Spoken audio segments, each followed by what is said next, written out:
Just kind of floated off these jobs. There. Yeah. Oh, Now it looks like you guys were together. Whoa. Oh, and you both came in with matching drinks? All right. Almost It's on first base. 7:01, and we can now officially get started. We'll call the meeting to order. Please rise and join me for the Pledge of Allegiance. Allegiance to the flag of the United States of America and to the republic for which it stands, one nation, under God, indivisible, with liberty and justice for all. All right, good evening, everyone. We've got a full house here to hear me read my proclamations. I'll go down there.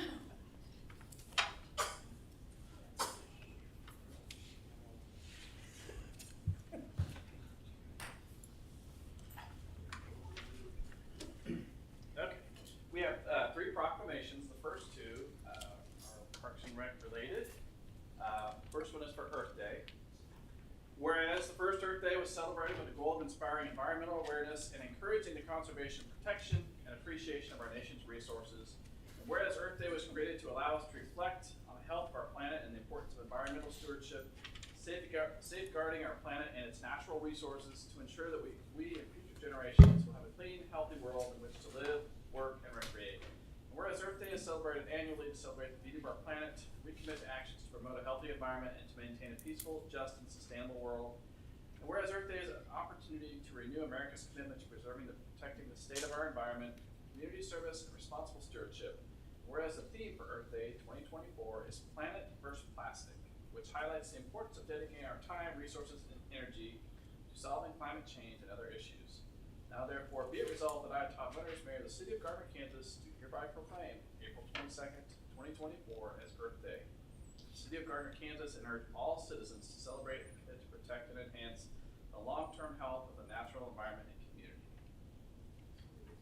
And we do have an Earth Day celebrate. You want to real quick, while everyone's here? Yes, this Saturday, it's the 20th. We have our annual Earth Day celebration at Wynwood Park. I believe it's from 11 to 1.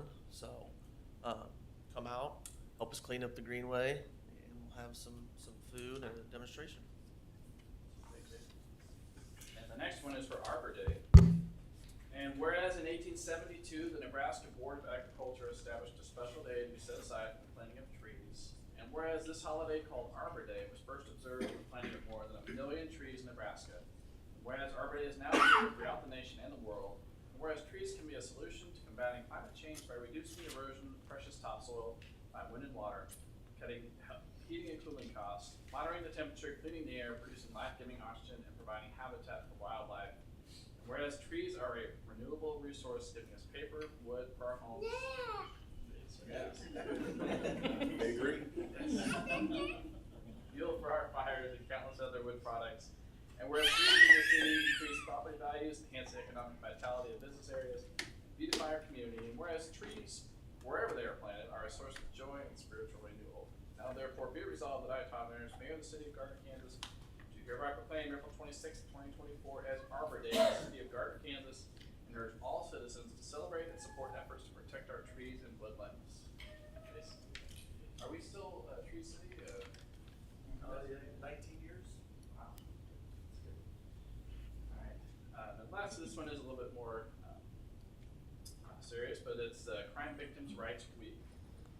And whereas surviving a crime can have myriad lasting effects on victims, including physical, psychological, social, and financial issues. And whereas we know that countless survivors never tell anyone about what happened to them. And whereas each of us has a moral responsibility to actively participate in the healing of others.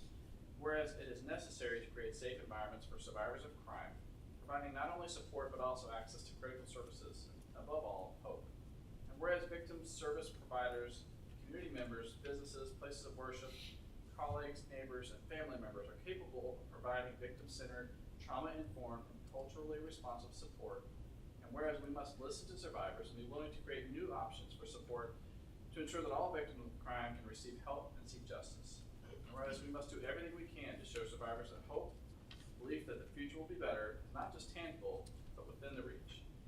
And whereas National Crime Victims' Rights Week encourages all people to ask themselves the question, how would you help a victim of crime? Whereas the city of Gardner, Kansas is hereby dedicated to raising awareness of options, services, and hope for crime survivors. Now therefore be resolved that I, Todd Winters, Mayor of the City of Gardner, Kansas, do hereby proclaim the week of April 21st to the 27th, 2024 as Crime Victims' Rights Week in the City of Gardner, Kansas, reaffirming our commitment to creating a victim service and criminal justice response that assists all victims of crime during Crime Victims' Rights Week and throughout the year, and expressing our sincere gratitude and appreciation for those community members, victim service providers, and criminal justice professionals who are committed to improving our response to all victims of crime so that they may find relevant assistance, support, justice, and peace. I'll give this to you, Chief. You're welcome.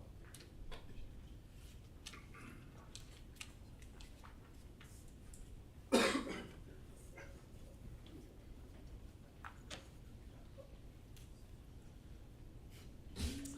right, presentation number 4.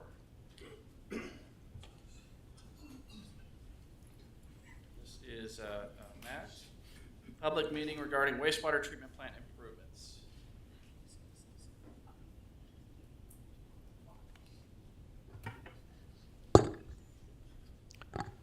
Tonight's presentation is part of a public meeting and a requirement for applying for a KDHE loan. The purpose of this meeting is to discuss the wastewater treatment plant improvements, also known as Kill Creek Water Resource Recovery Facility, and the city's intent to basically fund the $37 million project with a $37 million loan from KDHE. Jeff Lemire is here tonight and has a presentation on the project. I'd also encourage members of the public to sign in on the sheet in the back of the room, just acknowledging that they were here tonight. Thank you, Matt.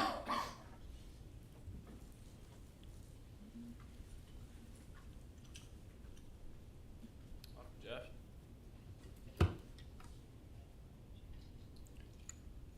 Good evening, Mayor, council members. Jeff Lemire, Utilities Manager, as Matt Wolf already called out. I'm also here with Joe Barnes from Crossland and Nathan Grohl with Black and Veatch, who are both part of our design build team for the Kill Creek Water Resource Recovery Facility. And we'll be kind of tag teaming this presentation as we move forward. So, give us a little background here. The wastewater master plan started in 2016 and was finished in 2017. This master plan determined that Kill Creek was reaching its capacity limits, requiring the city to start looking at designing of a new treatment facility. In 2020, staff looked at alternate locations with GBA, and we were looking at the southeast growth area because that was where the majority of the growth was projected to be in our community. This process led us to meetings with KDHE and the creation of a South Johnson County wastewater group and a study that KDHE currently has out for studying Hillsdale Lake and the tributaries and how wastewater treatment discharge would affect the lake, which is also our drinking water for multiple water providers. As far as Gardner itself though, KDHE basically told us that they would not allow us to discharge to Hillsdale Lake. Therefore, that idea was kind of nixed, and we are back with the expansion of Kill Creek. Therefore, in 2023, we had an RFQ out and we selected Crossland Heavy Contractors and Black and Veatch to be the design team for the project. And I will hand it over to Nathan. Thanks, Jeff. Thanks, Mayor and council members. Appreciate you guys letting us come speak today.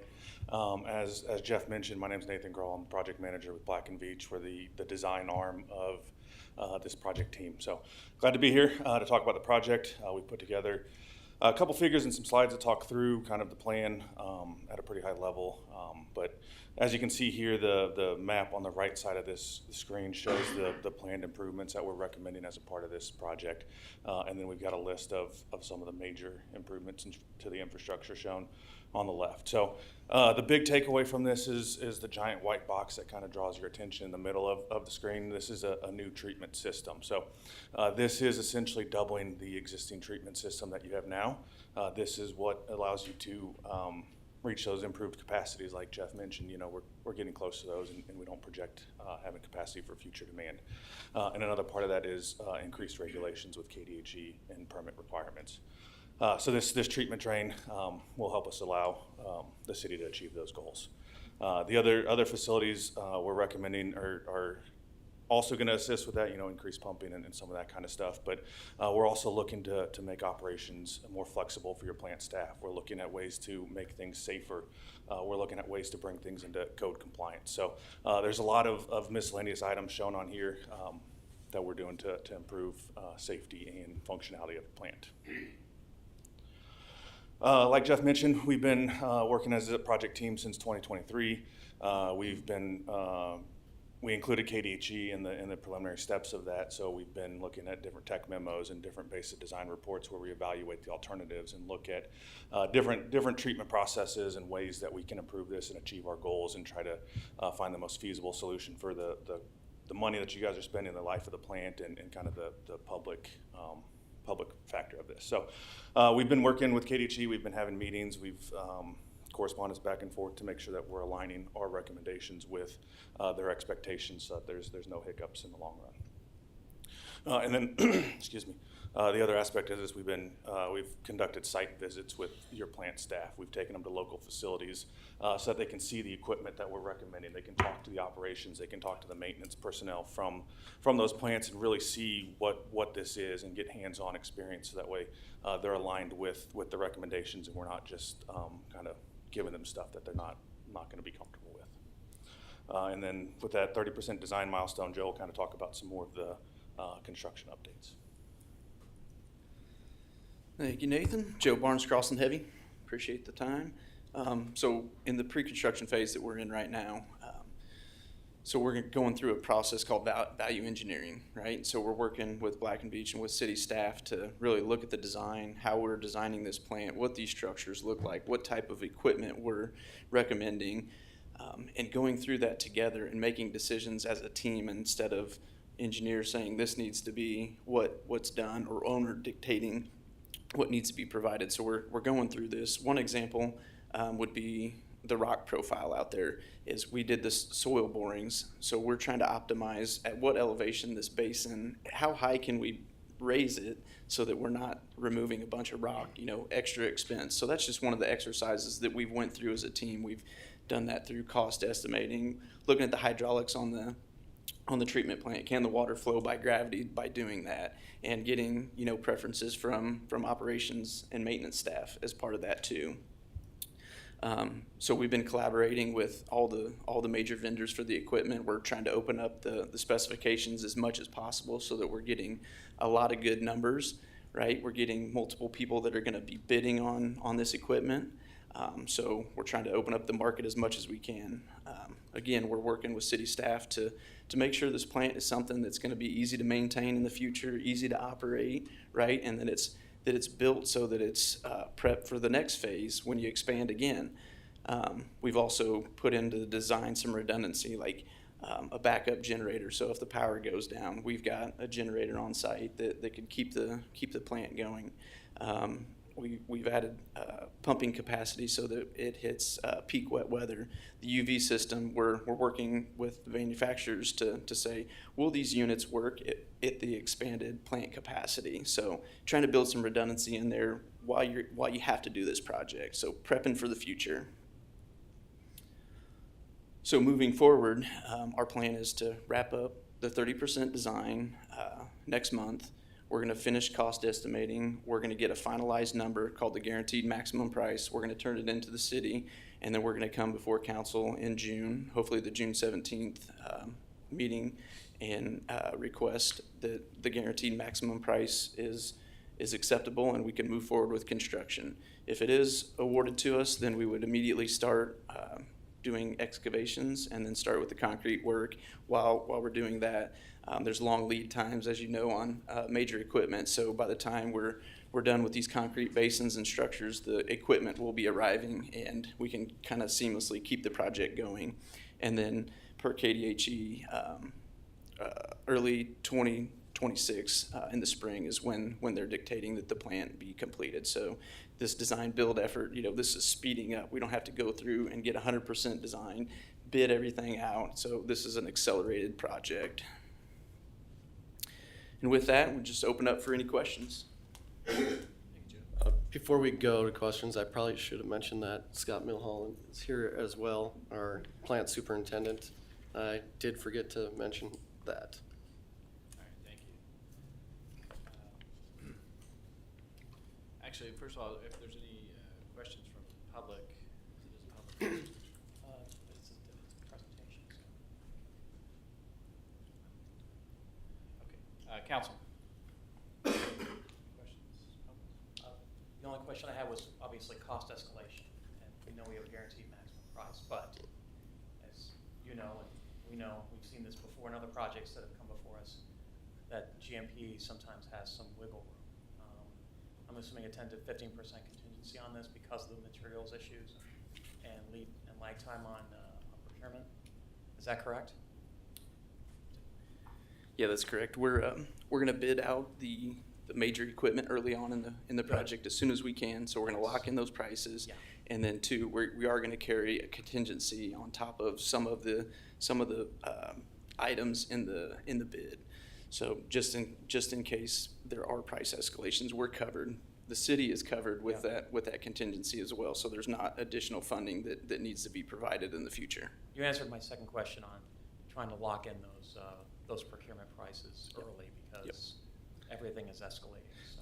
Not only price, it's the uncertainty of how long things are going to take to get on site. Exactly. Okay. Thank you. And another item on that too, the transformer that's needed for this site is going to be purchased by Bruce Baldwin and the electric staff. So it's already there and at the yard.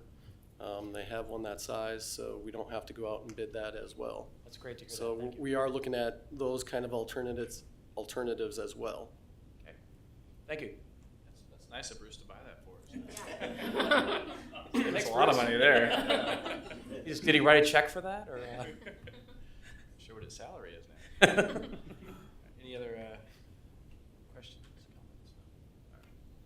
Thank you. Thank you very much. Thank you.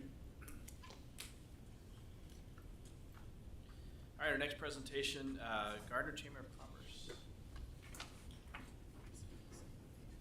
Welcome, Jason. Hey, Jason. Can you give you a minute to get that up there for me? You switched. Thanks. Good evening, Mayor, Council. Jason Leib, Gardner Chamber of Commerce President. Thank you. Fantastic. So I've got a brief presentation for you this evening. Apologize, I'm a little hoarse. We actually had our golf tournament today, so we've been out at the course and a little wind blown today, but it was another fantastic event. So we'll talk about a couple of events. I'll give you a brief update on our past year's work plan events and what we're looking to do for this next year.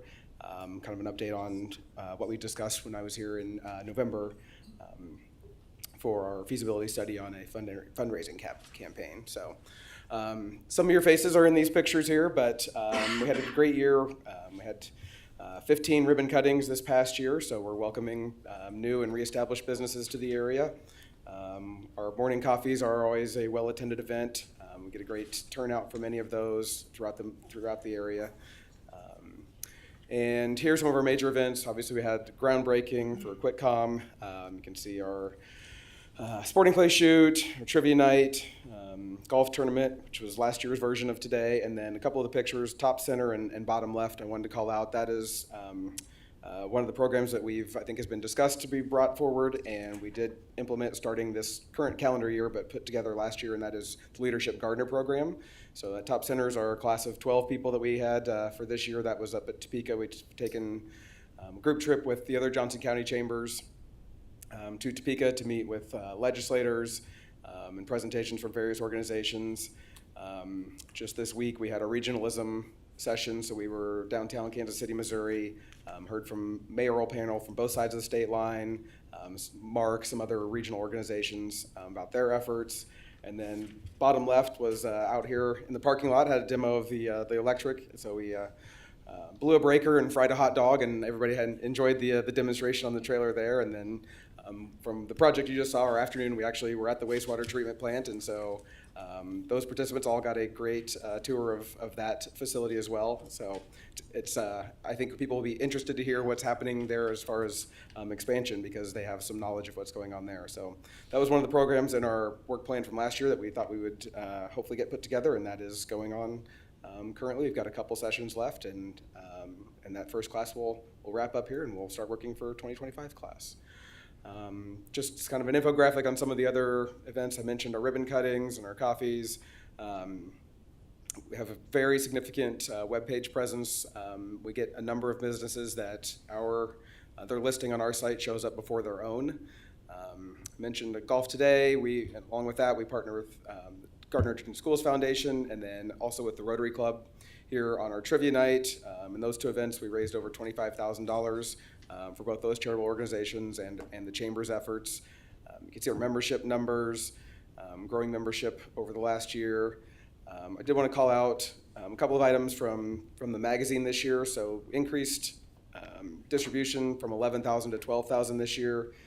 One of the things we had in our work plan from last year was to do, in addition to the magazine, was to do a community profile, and we expanded the magazine this year, added a few more pages, and so in the back of that magazine is what we've done with that community profile. So it's something we've already met with the publishers and starting some stories for this next year. So that's something we'll add some more detail and information into, so that's more of a product that is available outside of the magazine, but it is something we included this year as well too.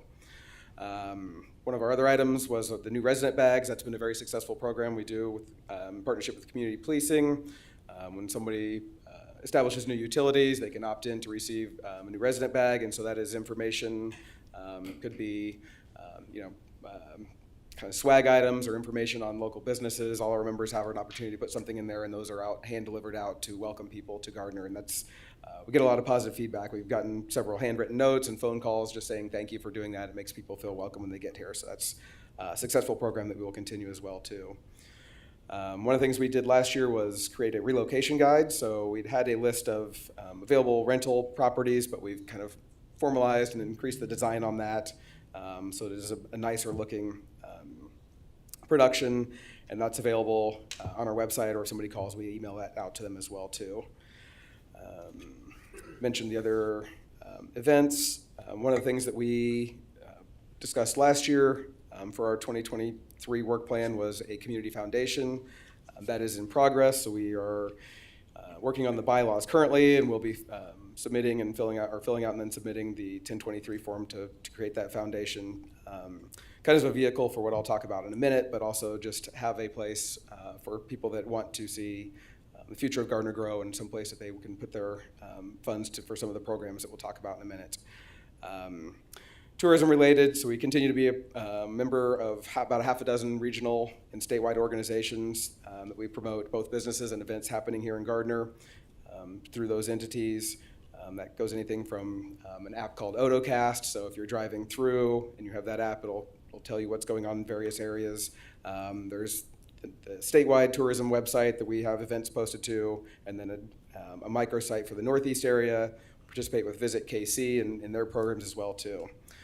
A couple of other things we do is the State of the City Luncheon, which we have scheduled for Tuesday, May 14th this year. We did just open registration for that, so that event is coming up soon. That was a well-attended event last year, so we're all looking forward to Mayor Todd's presentation again this year.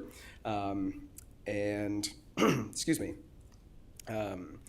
So a couple of other pieces we do are serve on the Economic Development Advisory Committee, which we did in partnership to request some funding for the feasibility study, which I'll flip over to here in a minute.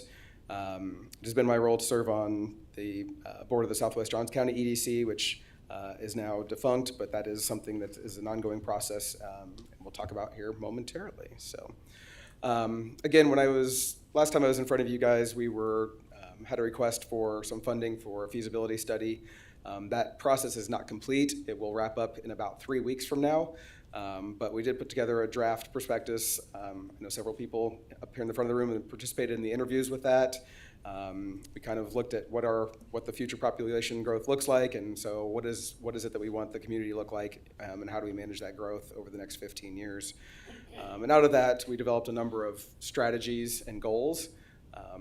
So we came up with 4 goals, and I won't read all of these. I won't read any of them to you. I'll just touch on a couple of them as we go through here. But obviously downtown development, coming out of our board retreat, that was the number one thing that my board was interested in, was continuing to move forward on downtown development. Some of the things that had been in progress or already taking place. So with the historic tax credit program, what can we do to help drive more investment in that area? I know the city in the last couple of council meetings has purchased some additional properties here downtown, so I know there's things that you guys are working on to do that as well too. So we want to partner with you in working on those things. The one I would call out here too is kind of on the first 2 strategies, creating a formal organization of downtown business owners. So if that's a downtown business council, something along those lines, and then there is a national and then managed at the state level, a Main Street program. So we'd be looking to put together the application and hopefully get approved for the Kansas Main Street program. Should this process come to pass. And so that's a variety of resources. I think they approve a maximum of 3 communities a year, and then there's like an affiliate program that you can also get into as well, but it doesn't provide near the level of resources that the Main Street program is. So that's something we're looking into. Workforce development, obviously this comes from our membership. That is almost universally the number one challenge we hear from our businesses is workforce. And so whether that is finding people in general, but not only once they find them, but are they able to find a place to live in the area that fits with that? So what does our housing stock look like? A couple of the ones I would call out here, childcare frequently gets mentioned as well too. There's some statewide programs out there. There's been a chamber in Salina and Hayes have both done where they have not only tried to increase capacity, but also helped fund a not-for-profit childcare facility just because of their workers. They were able to fill those positions. Real-world learning, so us in the school district and the chamber, something we've been doing on an informal basis, so we're looking to expand that and make it a kind of a full-time program. The school district just got approved for a $300,000 grant through the Kauffman Foundation to expand the real-world learning. And so I've been asked to serve on that steering committee to help build that up, and something we can help with at the chamber side too is coordinating between the students and the businesses. So we're looking forward to continuing to work with the school district on that. And then through a corporate partner, we have just started offering our membership hiring management systems, so tracking sort of a personality test and skills, workforce things, so being able to provide another resource for our businesses with job placement and retention. And then our entrepreneurship, small business development. These are a number of items that are probably more long-range forecast looking. So one of the things that we have had requests for are office space, and there's outside of some very, very large buildings that have lots of office space, just adjacent to us here, there's not a lot of smaller office space. So is there an opportunity to do some co-working office space, shared resources, that type of thing?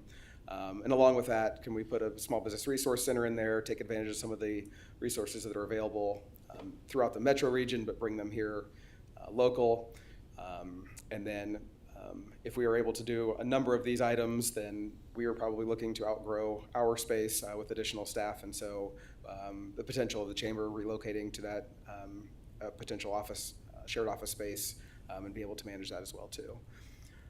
And then finally, as I mentioned, I believe it was November, December timeframe that Southwest Johnson County EDC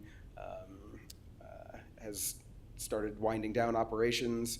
And so through kind of in the beginning, or I don't know, somewhere along in the process line, we're having conversations with the staff and looking to put together what that might look like if the chamber were able to bring someone in to kind of take on that role that was being done there. These are some of the similar things that were being done along those lines. So at this point tonight, what will be in our funding request is just a continuation, no change in what we've been provided from you in the past, and a very similar work plan. But at some point in early May, we will get our results of this study back based on some interviews and what a potential capital campaign might be able to raise. And so at that point, my board and staff will take a look at that. Obviously, we'll bring it back to you guys as well too and share that information with you. I'm happy to come back and bring them along, and we can kind of have a presentation at that point and talk about what that looks like, and then decide whether that is something we can pursue as a fundraising opportunity to have some private dollars help support some of these. And then in some of these cases, it may be appropriate to partner with the city on some funding opportunities, but that is something we will, again, have conversations, work with staff on, and bring forward at that time. So that's what I brought you, but I'm also available for answer any questions along those lines or anything else at this point. Thank you, Jason. Appreciate Welcome. it. Council, any questions? I'm gonna be the one to ask the question, I guess. Yeah. So Jason, thank you for the presentation. Can we go back about 3 slides on this? 3 slides or 2 Do you slides? remember Right which there. That workforce? Sure. Actually, not workforce. Oh. This is the next one up. Sorry. Done. Okay. Actually, no. It'll be the next one after that. Sorry. Sure. Here we go. This Okay. is Leslie. This is something near and dear to my heart because I've been thinking for a long time about getting workforce and entrepreneurial development emphasized in this community. So what we were talking about was like being an incubator type of community for small business. Mhm. The garage to Garmin model, if you will. I've been saying that for a long time. Is that, hey, you know, Garmin started in a garage somewhere. I'm sure we've got businesses here in Gardner that have also started in garages. But the problem is, if they get above a garage size, there's not really anything there to be able to go to unless you go to another community, Overland Park, Olathe, Lenexa. They have that kind of space to be able to move that business. And I think I know we've got several small businessmen and women that have been sitting on this dais for a long time that have been in that same situation. So when you're talking about a co-working space, is that what you're thinking about as a small business incubator where you could have some support from, you know, like for example, like small business funding opportunities or resources that would be available for them and things like that? Or is it just going to be just a co-working space like WeWork or something like that? Yeah, I mean, I think the opportunity exists either direction. So one of the things that we're trying to provide out of the study is getting that additional information to find out what those needs are. And so these are preliminary strategies, not necessarily a work list. So I think it could be either one, because I think if we combine the Small Business Resource Center that's in the same facility, so it could be, like you said, kind of a stepped model. So somebody needs the support to get going, and what do they need for, whether it's funding opportunities or staffing opportunities or other resources, and then maybe they just physically need space. We are kind of unique. I know the other communities you mentioned at this point are kind of coming out of COVID and now have glut of office space, and they don't know how they're going to fill it. And you know, when I talked to my colleagues, I was like, can we just have like 20,000 square feet? You know, That's can exactly what we we're have looking. part of the farmers building and move it down here so we have some space for some people? But so it's unique that that's a challenge here, because many of the other communities around us don't have that challenge. Yeah, because they focused on larger businesses, and now Right. those businesses are remote. A lot of them are still remote. Yeah. But from an entrepreneurial perspective, if you want to do something out of your house, you only have a certain amount of space. Right. I At mean, some you point- see a lot of businesses now too not requiring a lot of physical space, right? Yep. So the model of new businesses has changed, and we're starting with 1, 2, 3 people, and then outsourcing a lot of things to other companies, and so they don't need necessarily like a storefront or a large office space, but they need some resources, and they need something that's beyond their garage or beyond their house. So, no, I do think the opportunity for sure, having both of those things there, and then hopefully the space will be flexible enough that it could be, you know, shiftable. So Yeah. we start here and we move this direction, or the demand changes. So Yeah. having something available that we can kind of reconfigure if it's necessary, but then bringing those resources in, because there's, I think when actually at our regionalism day, when we were talking with Mark, I think they had a study that there was like 271 organizations in the metro that provide support to small businesses. And when you go to start a small business, you maybe know of one or two. And if they're not nearby, what is the, the inertia of getting to find the right one, and who do you contact, and those kind of things. So being able to bring some of those, kind of being able to direct somebody to the appropriate ones would be something we'd be looking to do. I propose that would be a point of emphasis, in addition to workforce, is having an offering like that, or trying to develop an offering like that. I think that would really fill a need in this community. Agreed. Absolutely. Okay, thank you. Yep. Thank you very much, Jason. All right, Appreciate it. thank you. Thanks, Jason. All right, our next presentation is outside agency budget requests. Matt?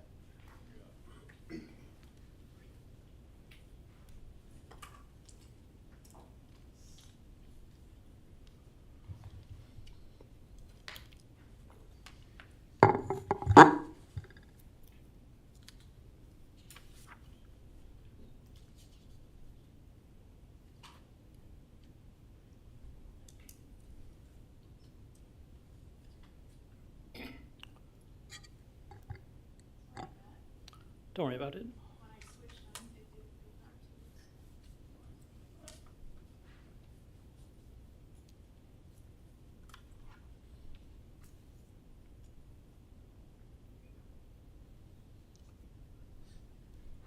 So the city contributes funding to several organizations that provide services to Gardner residents.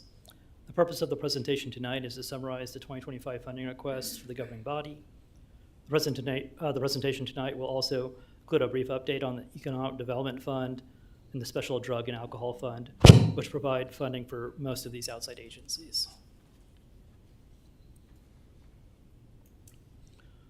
This slide shows all the different funding requests for 23, 24, and 25. The funding request for the Gardner Chamber has not changed. It remains at $50,000. The Gardner Historical Museum in Johnson County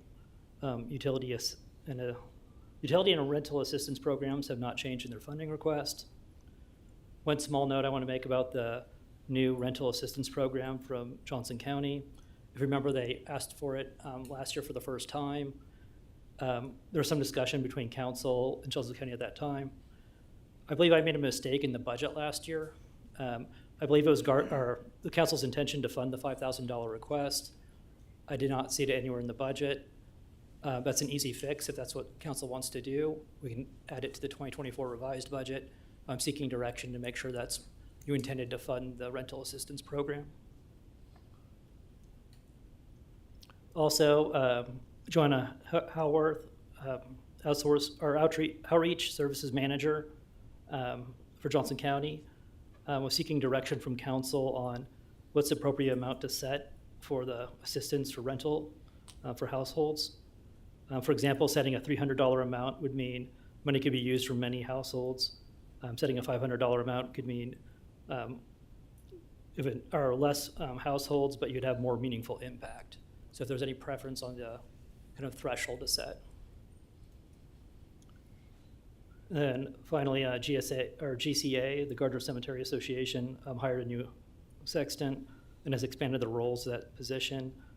So they have a small increase in their budget. And UCS in general has some small incremental increases just because they haven't asked for some time.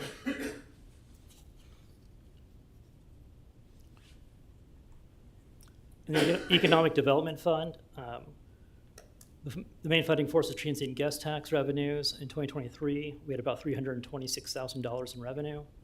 The starting fund balance is $409,000. The current 2024 budget is about $250,000. And the 2025 funding requests stay at $250,000. So that fund will continue to build fund balance.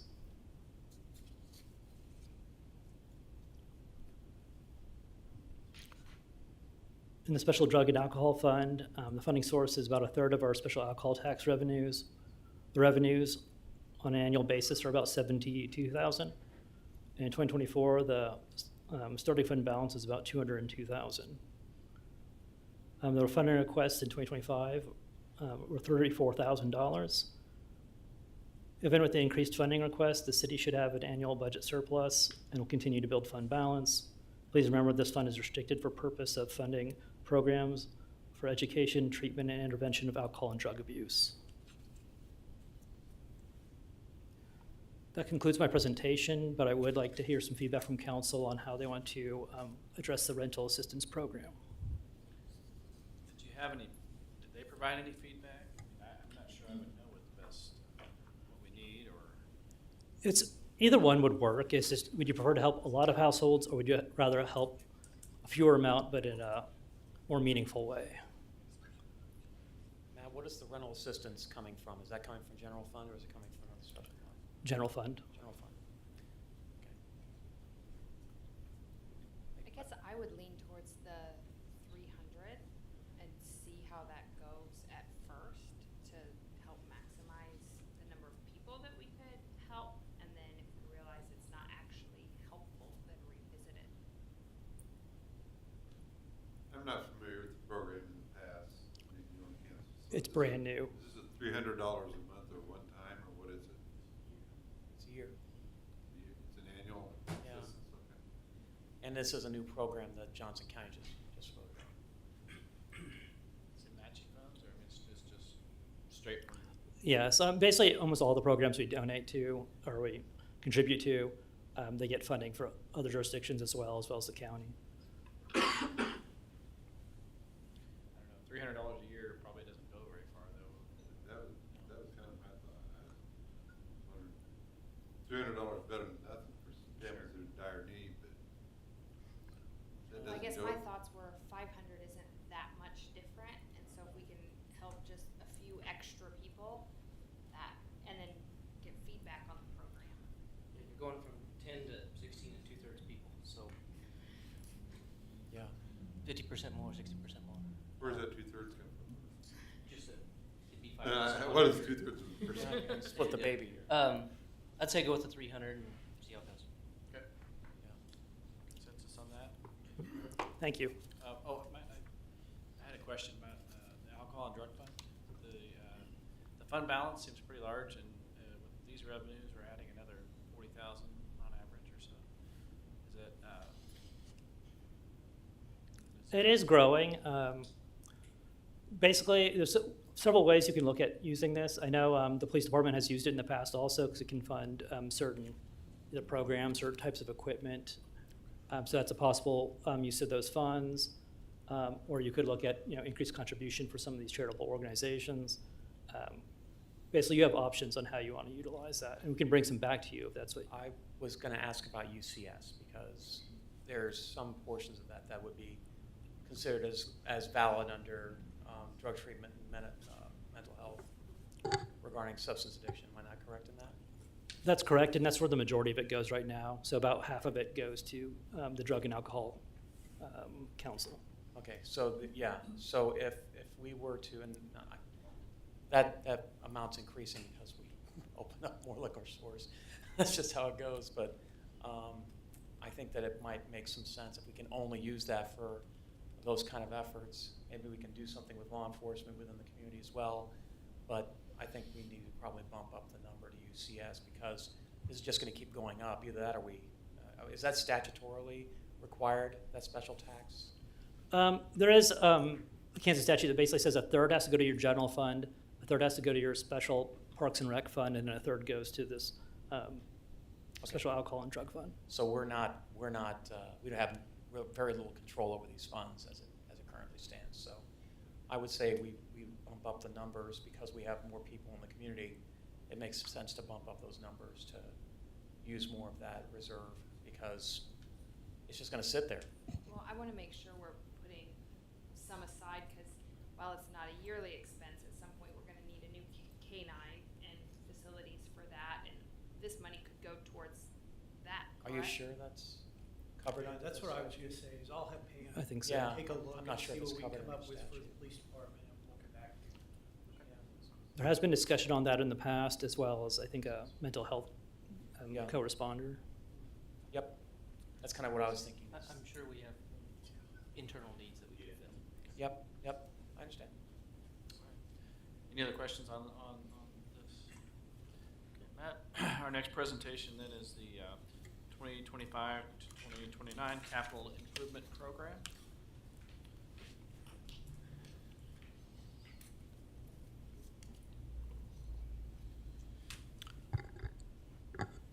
The 5-year CIP is approximately $110 million. This slide kind of breaks down how it's spent on different types of improvements. Please note that these numbers include grant funding and debt proceeds. The CIP includes approximately $48 million in grants.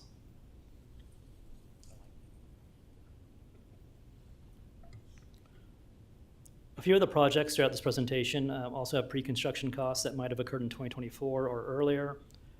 In your packets, the detailed CIP project reports highlight those additional costs that occurred in earlier years. Also, please note that this presentation is only highlighting some of the major capital projects. There are some smaller, especially on the utility size projects, that aren't included in this presentation, but they are listed in your agenda packet. For streets, the major project is the Gardner Road Bridge over I-35.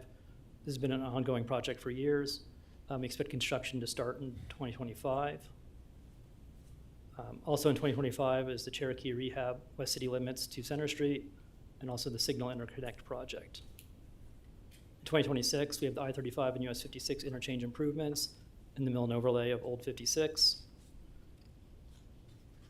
In 2027, we have the 175th Street Osage to Waverly. And then in 28, we have the Gardner Road, 188th Street to BNSF, and 167th Street, Center Street to Moonlight reconstruction. In 2029, we have the 167th Street, Kill Creek to Waverly project. The funding source for all these street improvements is the Special Highway Fund, and that includes gas tax, county sales tax, and grants.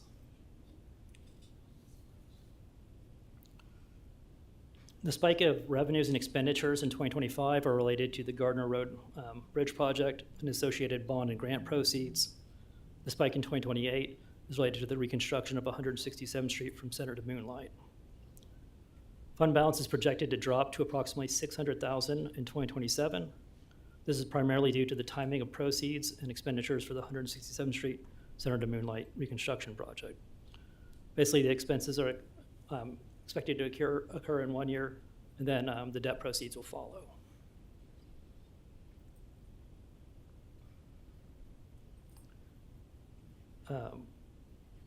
There is a structural deficit in the Special Highway Fund. Over time, we expect the fund balance to go down. This is due to the debt service payments for the major road improvements. But please note, this is a capital project fund, and it's not really necessary to carry a balance. Overall, the Special Highway Fund can afford the 5-year CIP, but there will not be another major arterial project until 2032. Essentially, we have to wait for debt to fall off. There will be some capacity to provide local matches for smaller street preservation projects.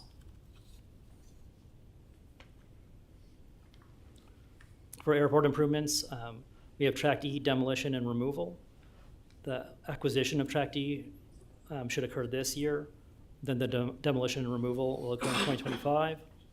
There's also to replace the fuel system in 2026, as well as terminal building replacement.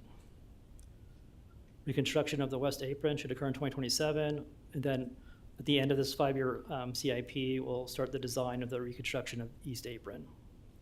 These projects are funded by hangar rent, fuel sales, and grants.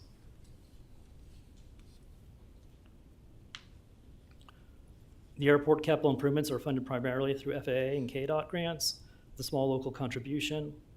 The spike in 2026 in both revenues and expenditures is related to the new airport terminal project, replacing the fuel facility and anticipated grant proceeds. Please note that the enterprise funds are expected to pay a general fund cost allocation that compensates the general fund for administrative and operational support from departments. The airport historically has not been able to pay this cost allocation and is therefore subsidized by the general fund to some extent. Excluding the general fund cost allocation, the airport generates enough revenue to offset operating expenditures. After financially modeling out the current 5-year CIP, the airport fund balance goes negative in 2026. Bottom line, The airport has several large capital improvement projects that are needed. We expect grant funding to be available and generally cover 85 to 90% of the project cost, but the airport cannot afford the local match. In order to fund the planned 5-year CIP, the airport is going to need either direct support from the general fund in the form of $350,000 or a no-interest interfund loan with at least a 10-year payback. We increased hangar rates earlier this year to adjust for inflation that occurred from 2018 to 2022. The recent airport study recommended looking at rates every 5 years. I'm going to recommend we look at them every 3 years moving forward.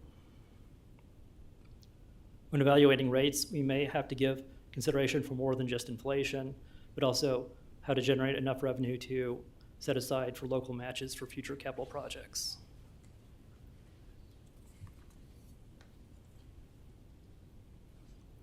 For park improvements, we have Veterans Park restroom rehab in 2025, Stone Creek Park replacement in 2026, Celebration Park playground replacement in 2028. All these are funded by park improvement fees. Those are driven by development. We have basically a fund balance in the park improvement fund of $366,000, and the estimated revenue is $160,000 a year, but that can vary wildly depending on how development activity goes.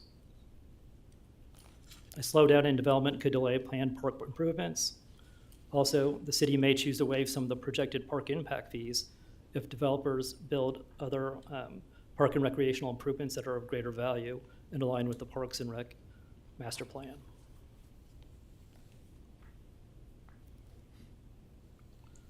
For electric improvements, we have South Clare Road to 191st Street overhead power line in 2025, along with Substation 1 T2 upgrade, Clare Road substation upgrade, and Unit 2 upgrade. Unit 1 upgrade is planned to occur in 2027, and there are other CIP projects for the electric utility. We just completed a new master plan that kind of outlines the new, basically all the identified capital projects. And if you remember, we just implemented some rate and fee reductions in the electric utility last year. With all these new identified capital projects, we're planning to take another look at our rate study and update it this year.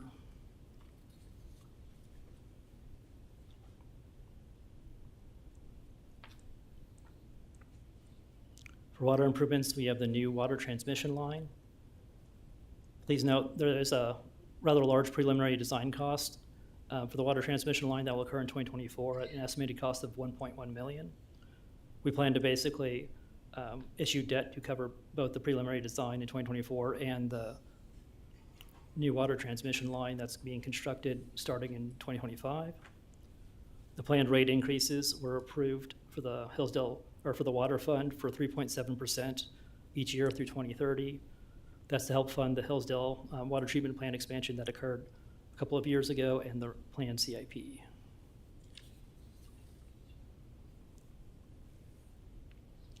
For wastewater improvements, we have Nike Lift Station and Force Main improvements, the Kill Creek Water Resource Recovery Facility, advanced nutrient removal, and Kill Creek interceptor improvements. We have planned increases for the wastewater utility of 4.2% through 2031. Please note that these planned rate increases are to support the expansion of Kill Creek Water Resource Recovery Facility and planned CIP. In addition to the $10 million you see in sewer improvements shown on the slide, we have approximately $50 million in sewer improvements starting this year. Those include the treatment plant expansion, Cedar Niles Lift Station and Force Main, and Wynwood Park Relief Sewer.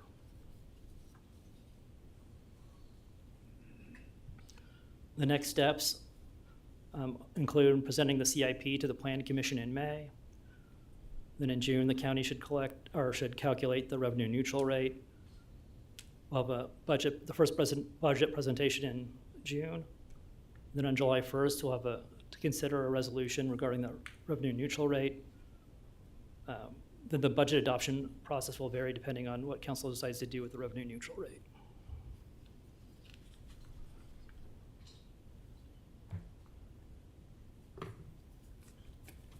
Thank you, Matt.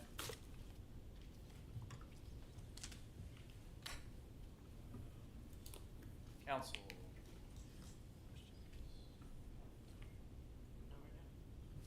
A lot to swallow. A lot to swallow. Chew and digest. Yep, yep. Big gulp. All right, well, thank you, Matt. I appreciate the Yeah, thanks, Matt. thorough Thanks, Matt. presentation.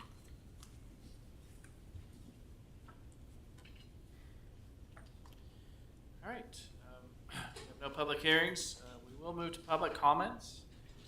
And members of the public are welcome to use this time to make comments about city matters or items on the agenda that are not part of a public hearing. If you wish to come forward, please limit your comments to 5 minutes or less. There's a 5-minute time clock to your left. No profanity, no personal attacks. With that being said, come forward, state your name and address for the record. Podium is now open.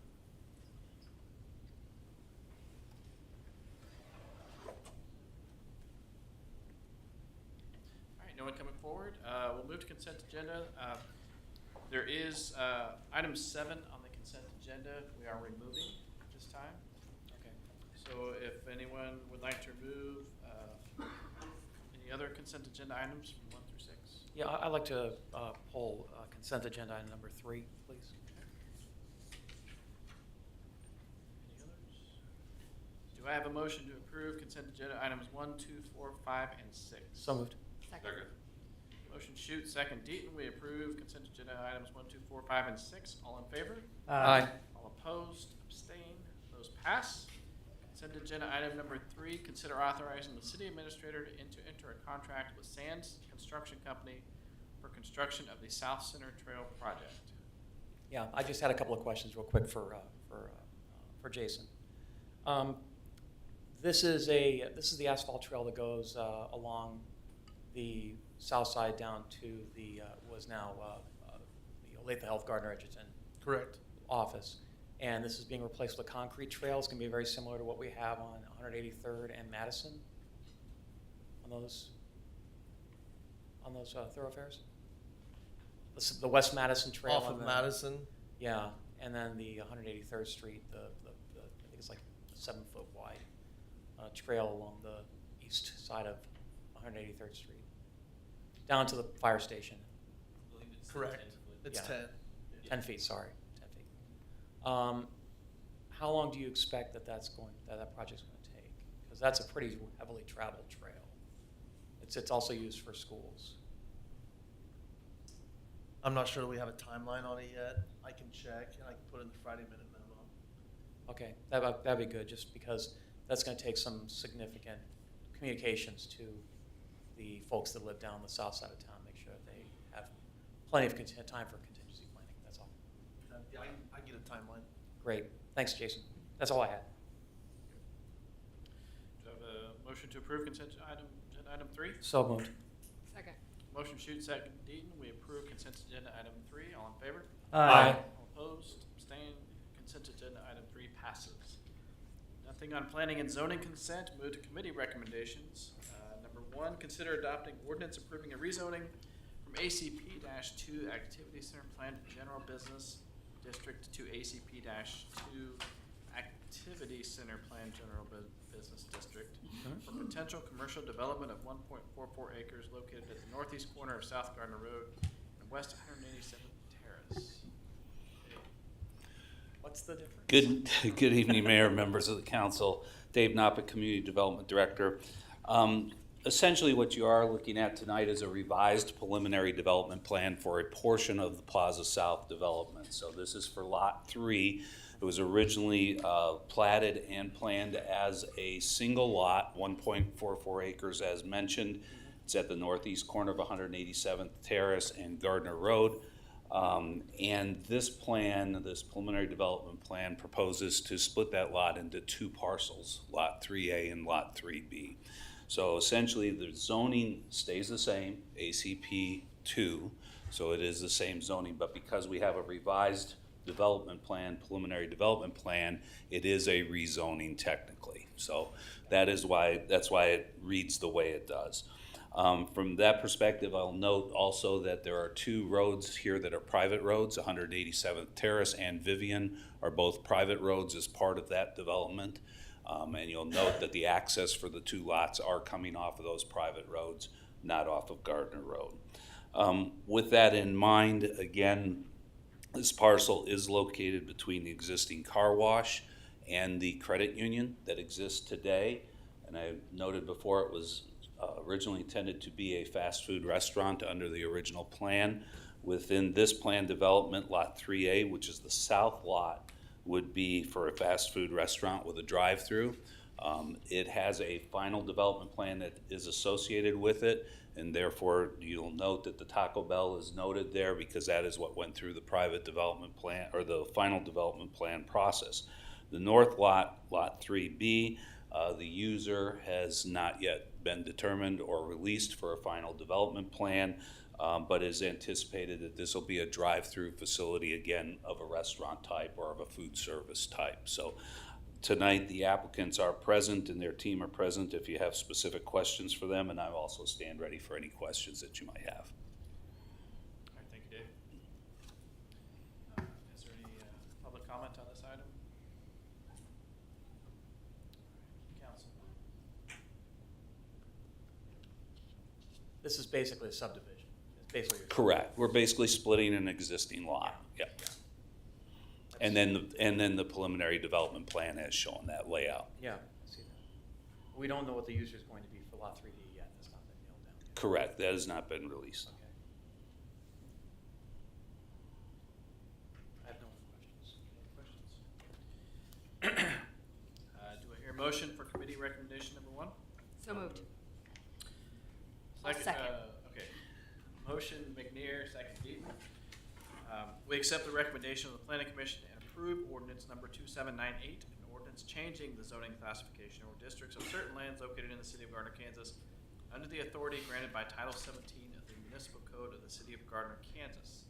City Clerk. Councilmember Baldwin. Yes. Councilmember Deaton. Yes. Councilmember Ween.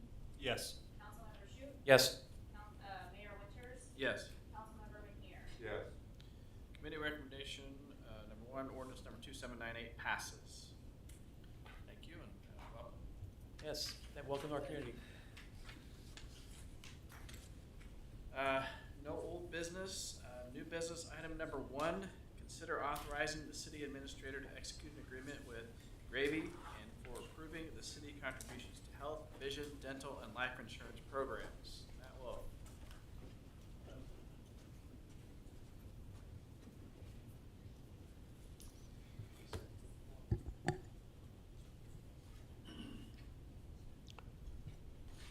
On April 1st, 2024, the City Council held a work session to discuss health insurance. CBIZ, the city's employee benefits consultant and broker, provided a presentation covering prior plan year, reporting financials, and 2024 medical marketing results. The city's current healthcare provider is leaving the group health insurance market. All medical carriers declined to quote on providing traditional fully insured group health insurance or a self-insured approach that included individual or aggregate stop loss. After careful evaluation of options, the city recommends partnering with Gravy on an individual coverage health reimbursement arrangement, also known as ICRA. Under this approach, the city will contribute to an HRA that can be used to reimburse employees for premiums for individual health insurance coverage. In your packets, there's basically a matrix of the proposed contribution strategy. The city's contribution for health insurance would be broken into different age bands, and then also there'd be varying amounts depending if it's employee only, employee plus spouse, employee plus children, and also family. Gravy will administer the ICRA and provide on-site and tele-enrollment services for employees. The current proposal is estimated to have about a total cost of $60,600. This is for 2 days of on-site presence. For an additional $5,000, we could go from 2 to 4 days on-site. Something for council to consider. The city's total estimated cost for Gravy fees, health, vision, dental, and life insurance programs on an annual basis is $2,330,238. This represents an $800,000 decrease from the previous plan year. This projection assumes employees will opt to take similar health insurance to their current selection Actual costs and savings will vary depending on employees' insurance plan selections. Please note that Maggie Knudsen from CBIZ is here tonight and can help answer any questions you might have. It is staff's recommendation that you authorize the city administrator to execute the agreement with Gravy and authorize the city's contribution to each of the insurance plans that we discussed. We'll open it up to public comments. Not too many people here. All right, council, I know we've had work sessions on this. Gone through it. I only had a couple of questions. One, I think that the 5,000 makes sense to have the more time we have with experts on the ground here, the better. So I think it makes sense to add that 5,000 for the additional staff, but you can. Is that something we have to decide up front, or can we tell employees you have 2 days, and then if we still need more time, we can add on $5,000?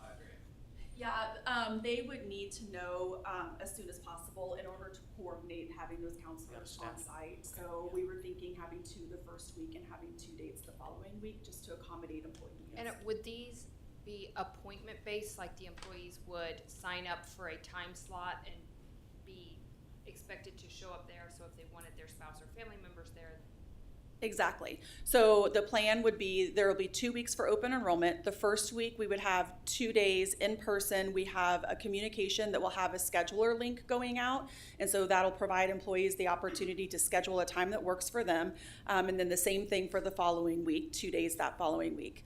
Gravy will also provide 2 days of virtual assistance. So those people who can't make it in person, if they want like a FaceTime or online visit, they can do that. They can schedule that.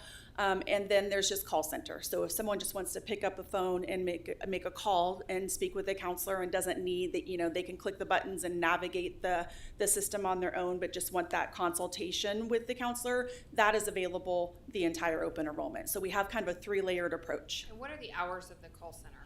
7 a.m. to 7 p.m. Okay. Yep.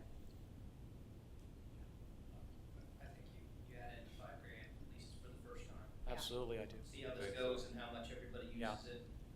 It's new. There's going to be a lot of questions. A lot of questions. I had a lot of questions, and I'm used to it for individuals. So, yeah. And then the other question I had was around the issues around the Medicare. I think we had discussed Medicare and whether or not we might be able to perhaps utilize some funds to sweeten the pot a little bit for things like supplemental or additional coverages for non-basic coverage for Medicare. Mm-hmm. That was not included within this, so I was wondering if there was any movement or thought on that. Yeah, so the HRA funding can be used to cover Medicare premiums, and the question from the work session was, can they be used to cover Medicare supplemental Yes. plans? And the answer is yes. And so we actually have been working with Gravy and are working up a specific Medicare flyer to go Great. out to that population with very detailed instructions on what they're going to need, because there's some additional steps on their end. So we're really taking a proactive approach on these communications to make sure everybody, any question that could come our way, we have it in a communication or have someone available to answer those questions for them. Great, that is exactly what I was looking for. Thank you. Mm-hmm. I had a question. Is that available for Advantage plan choices as well as supplemental, or just supplemental? Yep.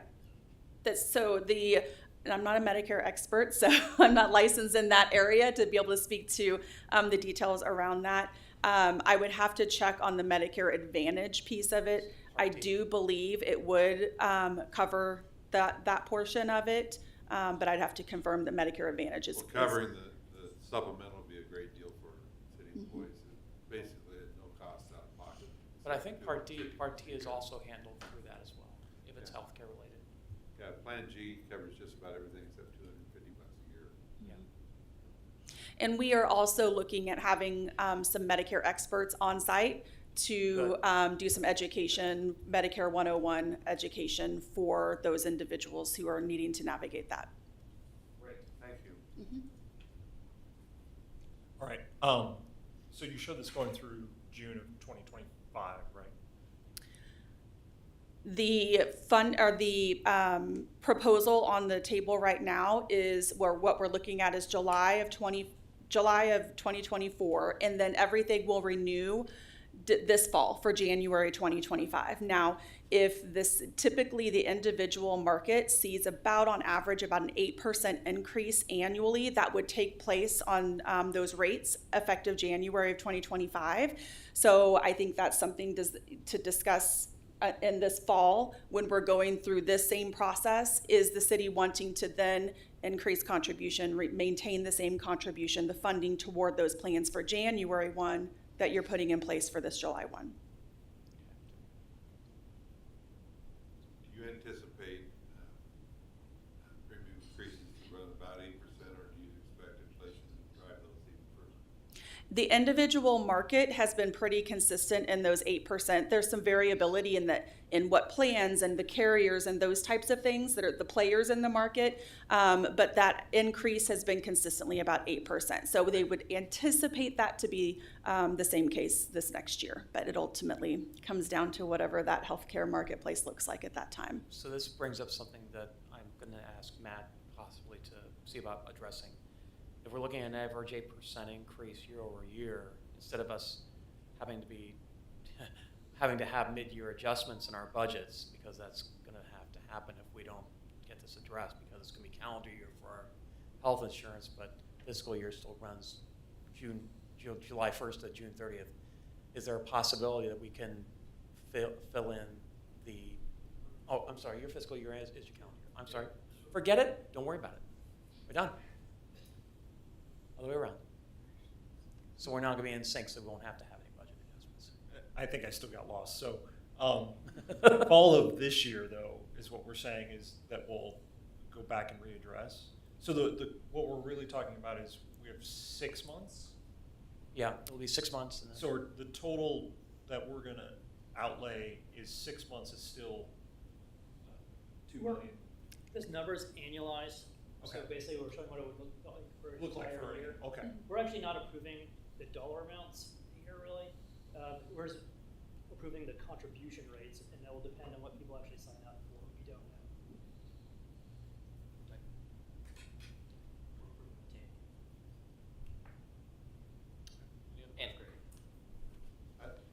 Personally, I think this over time, our city employees will find this to be a very beneficial program because they'll be able to tailor their healthcare coverage to their individual needs. they're more subject to the marketplace, the overall marketplace. The individual marketplace is different from the group. But if there's the same number of players and we don't have a bunch of firms vacating the market, I think you're right on that. The issue is that your individual plans change a lot faster than your group plans do. So. I know well. Oh yeah. Oh yeah. So, all right. If no other questions. Do you have a motion? Move it side number 1. So moved. Second. Motion Deaton, second McNair. Authorize the city administrator to execute an agreement with Gravy and the city's contribution to a health reimbursement arrangement, HRA, health savings accounts, HSA, vision, dental, and life insurance programs. All in favor? Aye. All opposed? Abstain? New business item number 1 passes. Move to council updates. Gons, would you like to start? Yes, last Monday, April 7th, we had a oil spill coming from gas turbine 1. Gas turbine have a mechanism to allow the shaft to rotate to prevent bowing, especially after the unit is shut down. And also to keep it available so it can start at any minute. A tubing, the mechanism is called a turning gear. It can be motor operated or hydraulic. The system we have is a hydraulic system. So the tubing that provides the hydraulic oil pressure to the piston that pushes the ratchet broke. And that spill oil to the turbine floor, eventually to the turbine floors, that into the cable trough, and eventually went to the sump that we used for collecting rainwater. And that pumps into the stormwater drains. The stormwater drains discharge to a small creek, which is behind TradeNet. So we don't have the exact amount how much got into the creek, but at least it went about 300, 400 yards before it stopped. So then we implemented our oil spill plan. We called a contractor to go ahead and do the cleanup and contain the water that got the oil that got into the creek. That was done in one day. They did most of the work, containment and cleanup. They returned twice to make sure there was no additional sipping of oil into the creek. So this Monday, everything looks pretty good. I will put some pictures on the Friday memo this Friday, so you get a better understanding of what happened. Guys, do we have any kind of like insurance protection or coverage for something like that? So I asked Amy Kraft, she handles the insurance, and she was going to talk with the insurance company. I've been in power plants for many years, over 30 years. I've never seen this before. Unfortunately. Okay. Thank you, Gons. Jason? Dave? We do have a planning commission meeting next Monday evening, so just wanted to make you aware of that. You'll get an agenda packet through the Friday Minute memo on that. Also today, we did have a building inspector start today, so we'll have 2 building inspectors again, so. Good. Kellen? Nothing tonight. Chief? We are expecting to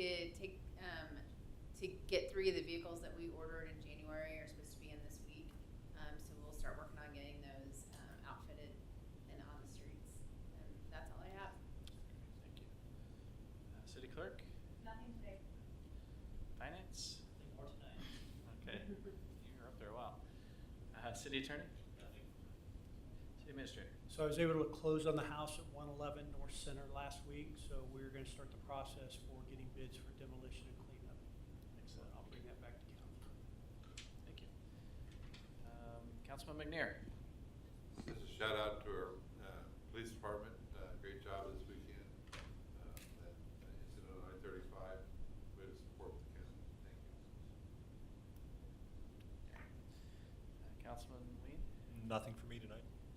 Council Vice President?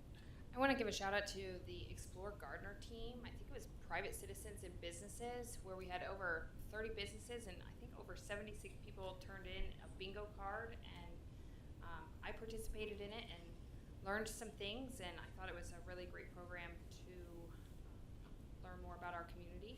I also want to thank Kellen for the crosswalk lines on White. That makes it so much easier now that it's nice outside and people going on the Greenway now are more visible. So thank you. Yeah, I noticed those. Those are good. That was it. Council President?